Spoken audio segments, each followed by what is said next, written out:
খবর 24 সাথে আপনাকে স্বাগত। নতুন নতুন খবর জানার জন্য আমাদের চ্যানেলে চোখ রাখুন। খবর 24 আপনাদের স্বাগত। নয়ে জয় ঠিক যেন গাব্বার মতো গর্বের একটা অনুভূতি। 2020-2021 অস্ট্রেলিয়া সফরে গাব্বার টেস্টকে ভুলতে পারবে না অনেক ক্রিকেট প্রেমীরা।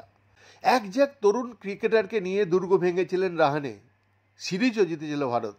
সেই জয়ের নায়ক ছিলেন শুভমান গিল, ঋষভ পন্থ, মোহাম্মদ সিরাজদা। এবারও তারা রয়েছেন, মাঠ আলাদা কিন্তু অনুভূতিটা যেন একই রকম। এর আগে এজবাস্টনে 8টি টেস্ট খেলেছিল ভারত, এর মধ্যে 7 ম্যাচই হার, একটা ড্র হয়েছিল। অবশেষে 9 সাক্ষাতে জয়। আকাশদ্বীপের 6 উইকেট, ম্যাচে সব মিলিয়ে 10। শুভমানের ক্যাপ্টেন ইনিংস, শেষ ক্যাচটিও ক্যাপ্টেন শুভমান গিলের হাতেই। অনেক ক্যাপ্টেন চেষ্টা করেছেন কিন্তু জয়ের স্বাদ পাননি এই মাঠে। অবশেষে সামনে থেকে নেতৃত্ব দিলেন, জয়ের ইতিহাসও গড়লেন শুভমান গিল। বিরাট কোহলি, রোহিত শর্মারা টেস্ট ক্রিকেটকে বিদায় জানিয়েছে। ইংল্যান্ডের মাটিতে প্রথম টেস্টে হার, অবশেষে জয়ের শুভ মুহূর্ত, তাও আবার এমন মাঠে যেখানে কোনো দিন টেস্টে জয়ের স্বাদ পায়নি ভারত। বৈদ্যনাথ দাসের রিপোর্ট, খবর 24/7।